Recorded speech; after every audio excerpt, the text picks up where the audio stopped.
Aiglun, il y a des années de cela, déjà au début du XXe siècle, c'était une terre avec des restants cultivés, notamment dans les zones de l'Adré, ensoleillées. Il n'y avait pas un seul espace qui n'était pas cultivé, donc c'était des milieux ouverts. Aujourd'hui, tous ces milieux se sont fermés avec la déprise agricole, avec l'exode rural. Donc aujourd'hui, l'objectif de la nouvelle municipalité, c'est d'essayer de retrouver cette âme agricole, cette agriculture, sachant qu'on a des éleveurs et des maraîchers sur le territoire. Moi, je suis berger fromager. Donc moi, j'ai démarré avec un petit troupeau, je suis arrivé avec 7 chèvres. Là, j'en ai une trentaine.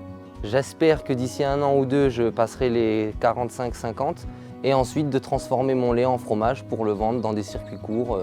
Alors c'est intéressant d'avoir une activité agricole comme l'élevage sur la commune pour plusieurs raisons. La première raison, c'est déjà de favoriser les éleveurs, de leur permettre d'avoir une activité, de leur permettre d'avoir du dynamisme, d'avoir une vie sociale dans les villages. C'est ce qui permet aussi de dynamiser le village.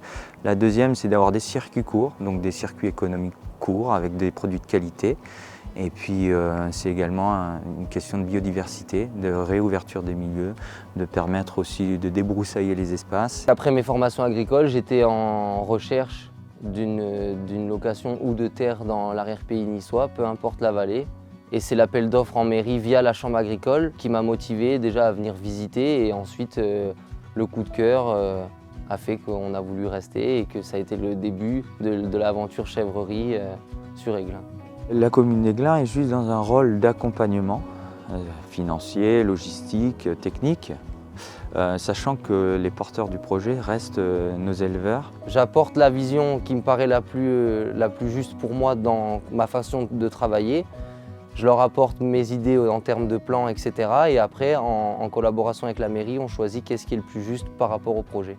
Concrètement, la mairie met à disposition les locaux, donc la serre tunnel d'élevage. Elle met aussi à disposition des finances pour pouvoir permettre l'achat de matériel agricole, un accompagnement technique sur la mise en place des dossiers avec la Chambre d'agriculture et tous nos partenaires, que ce soit le PNR, l'ADR, la GEDAR, Terre de Liens, la communauté de communes. Voilà, on a plusieurs partenaires qui accompagnent ce projet. Pour moi, la grande chance pour un jeune comme moi en installation agricole, c'est vraiment de démarrer avec des investissements assez légers, vu que c'est la commune qui s'occupe des plus gros investissements, les bâtiments, le foncier et surtout la fromagerie. Donc ça permet d'avoir les débuts de son activité plutôt tranquille, à s'occuper et à se concentrer sur les animaux, ce qui est un gros point.